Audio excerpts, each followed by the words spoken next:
El bullying, el acoso escolar, es un problema que, por desgracia, está en todas partes. Pero claro, cada país lo encara a su manera. ¿Cómo se pasa de una buena intención a, un documento legal, a una ley? Pues hoy vamos a meternos de lleno en el Decreto 96/2014, que es la ley con la que Honduras decidió plantarle cara al acoso escolar. Vale, pues vamos al lío. Todo empieza aquí, con esta publicación en el diario oficial, La Gaceta. Ojo, que esto no es un periódico cualquiera, ¿eh? Cuando algo se publica aquí, pasa de ser un borrador a ser una ley, que todo el mundo en el país tiene que cumplir. Es, digamos, el pistoletazo de salida de toda una estrategia a nivel nacional. Claro, una ley no aparece de la nada, siempre es la respuesta a un problema, así que la pregunta es obvia. ¿Qué estaba pasando en Honduras para que hiciera falta una ley específica contra el bullying? ¿Cuál era la situación real en la sociedad y, sobre todo, en las aulas? Para entenderlo todo bien, vamos a seguir esta ruta.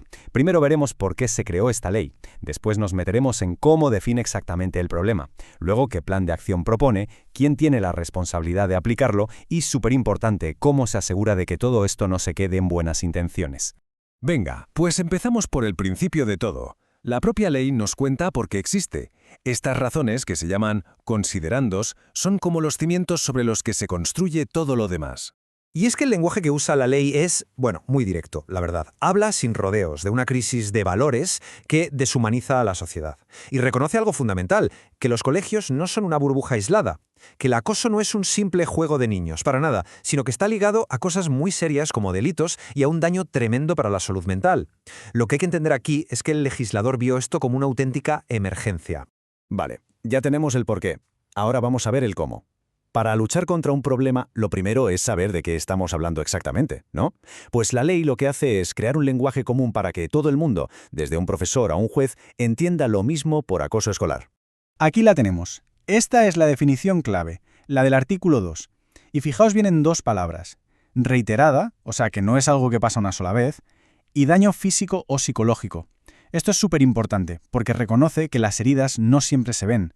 Amplía el concepto mucho más allá de un empujón o un golpe.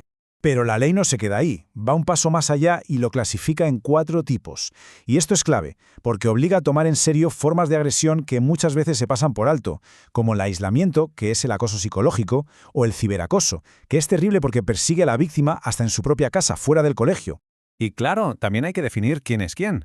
Por un lado, el acosador, que es quien participa de forma activa. Por otro, el acosado, que es quien lo sufre. Al ponerles nombre y apellido legalmente, ya no hay ambigüedad. Se sabe perfectamente quiénes son las partes cuando hay que intervenir. Muy bien, ya sabemos qué es y quiénes están implicados. Pero ¿y ahora qué? ¿Qué manda la ley que se haga? Pues aquí es donde entra el plan de acción, el protocolo que tienen que seguir todos los centros. El artículo 5 lo deja clarísimo. Esto es un protocolo con varias fases. No se trata solo de apagar fuegos. Se empieza por la prevención, para intentar que ni siquiera ocurra. Si ocurre, se interviene para pararlo en seco. Se actúa con urgencia para que la víctima esté a salvo.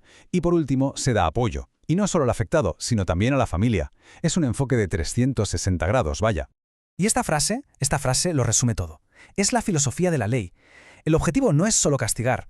Las medidas tienen que ser reparadoras, es decir, intentar curar el daño hecho, y formativas, para enseñar, para educar y que no vuelva a pasar. Se busca que todos aprendan de la situación, no es solo señalar a un culpable. ¿Pero quién se asegura de que todo esto se cumpla? Porque una ley sin responsables claros, pues se queda en nada. Aquí es donde se establece la cadena de mando, para que cada uno sepa lo que tiene que hacer.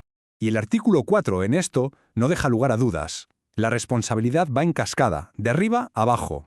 Empieza en lo más alto, en la Secretaría de Educación. Baja por los directores regionales y llega hasta el último director y profesor de cada colegio, sea público o privado.